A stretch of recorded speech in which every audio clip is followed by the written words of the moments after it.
All right. I found that when I talk about elasticity, when I was teaching a real class, that people sort of got it, but it was fuzzy. But there was a worksheet that we worked through that really clarified things. So I'm just going to make a short screen capture here of working through this worksheet.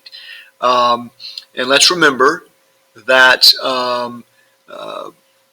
PED, or price elasticity of demand, is you divide percent change in quantity demanded by the percent change in price. Real quickly, how do you get percent change? I'm not trying to insult your intelligence, but y'all been doing geometry and algebra and calculus for so long. Sometimes people get confused about this. Well, if you move from 100 to 110, that's a 10% increase. You can see that. How'd you get that? Well, you took the amount of the change, 10, and divide it by the original number. And with price elasticity of demand, you don't care whether it's a negative or positive. We use absolute value in PED. Okay, some examples. Let's see, we have a change in quantity here from 100 to 40. It's a big drop based on this change in price from 25 to 30. Let's see here. 100 to 40, that's a 60% drop. Because it's a drop of 60, and 60 is 60% of 100. And then the price change that drove that was 25 to 30. That was an increase of $5, which is 25% of the original number, 25. And so, therefore, our PED would be 60 divided by 25, which is, I believe, 2.4. All right, so I'll work through these others, try them more quickly. Percent change in quantity demanded, that's 100 to 25. That's 0.25. I'll do it as a decimal this time. You can do it as a decimal R or percent, as long as you do keep consistency between the numerator and the denominator. 40 to 20, that was a 0.5 change, and 0.25 divided by 0.5 is in fact 0.5, right? And then here our percentage change in quantity demanded is 20%, and from 200 to 220, that is clearly a 10% increase in price, and that's a pretty easy piece of math. 20 divided by 10, that's 2. And then here we had 150 to 135, that's 15. Oh, so that's obviously 10% change in quantity demanded. And 50 to 75, that's a 50% jump in price. And therefore, 10 divided by 50, that's 0.2, right? And finally, 75 to 50, that is 0.33, repeating, 1/3 drop driven by a price increase of 1/3, and therefore the PED is 1. Now, in every case here, let's look and see, what is this? Remember, elastic is greater than 1. Unit elastic is 1. Inelastic is less than 1. So the first one, of course, is elastic. And number 2 there, 0.5, well, that's obviously inelastic. And then down here, number 3 is 2, well, that's elastic. And then number 4 is 0.2, clearly inelastic. And then finally, 1, that's unit elastic. Okay, just a little reminder here.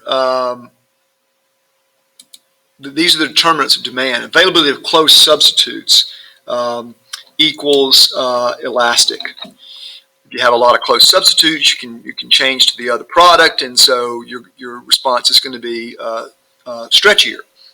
Also, proportion of budget spent on the item. Big, in this case, equals elastic. Because it's a really huge part of your budget, like a car or something, well, you're going to be more sensitive to changes in price. Necessities versus luxuries. Luxuries, let's underline this here. Luxuries is elastic, because you can do without them. That work? Yeah, no, it's not right. Elastic.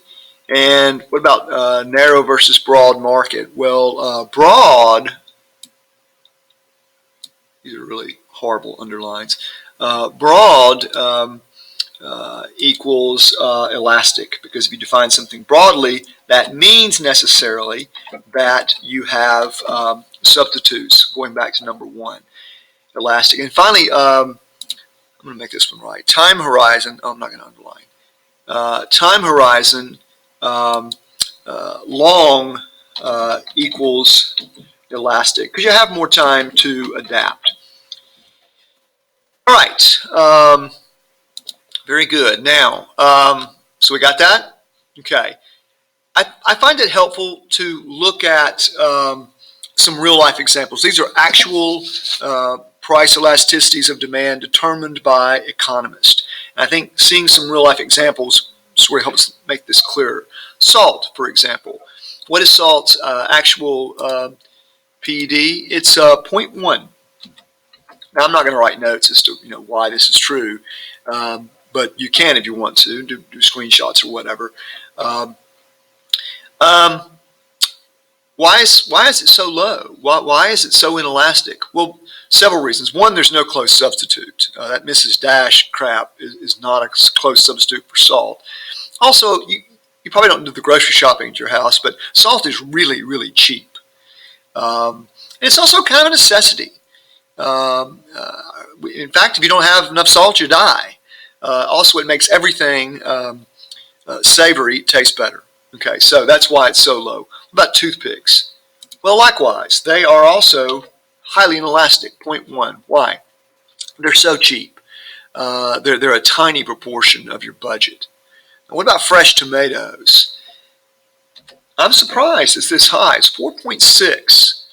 Wow, that's high. Why is that? Because you got, first of all, that's very narrow. We've fresh tomatoes. And therefore, you have some substitutes. You can buy canned tomatoes or tomato paste, or you can buy other vegetables. So fresh tomatoes go up in price. You're going to buy a lot less because you can. Automobiles. Automobiles, for some reason, economists can't seem to decide, 1.2 to 1.5. Now, let's talk about that for a minute. What's going on there? It's kind of close to 1. Well, yeah, because on the one hand, if you live in a place like Hoover, Alabama, as opposed to one of the handfuls of places in the country like New York where you don't have to have a car, you pretty much have to have a car. So it's kind of a necessity. You got to have it. On the other hand, it's really expensive in a large proportion of your budget. So you have something pulling it toward inelastic, something pulling it toward elastic. The result is it's elastic, but not a lot. Chevrolets, however, that's 4. Because it's a kind of car, but I notice now I've narrowed it, the definition very closely. And so there's tons of substitutes. I can buy Fords or foreign cars, or got a lot of options. What about housing? Well, housing, owner-occupied, long-run housing, and we're talking about the long-run time horizon. It's 1.2, very close to 1. Same thing going on with cars. On the one hand, housing is very expensive. In fact, it is, for most people, the largest item in their budget, the biggest proportion of their budget. That would tend to make it elastic. On the other hand, housing is kind of basic. In fact, if you're familiar with Maslow's hierarchy of needs, it's very close to the top, most basic need, or bottom rather, in the pyramid of human needs. So you got to have it. What about cigarettes? Well, cigarettes are 0.45. Definitely inelastic, um, and that's because they're addictive. They're not necessarily cheap, but they're not. They're not like a French champagne either. And if you smoke, you're addicted to them, and so that kind of makes them a necessity. That's why they're so low. What about gasoline in the short run? For my earlier example, what's point two? You got a car, you need gas. The car tank's empty, you need gas. Price is not that important. However, in the long run, you have a little bit more of an option. You can carpool more or make other arrangements, but it's still going to be inelastic because you need gas. Okay, 0.7.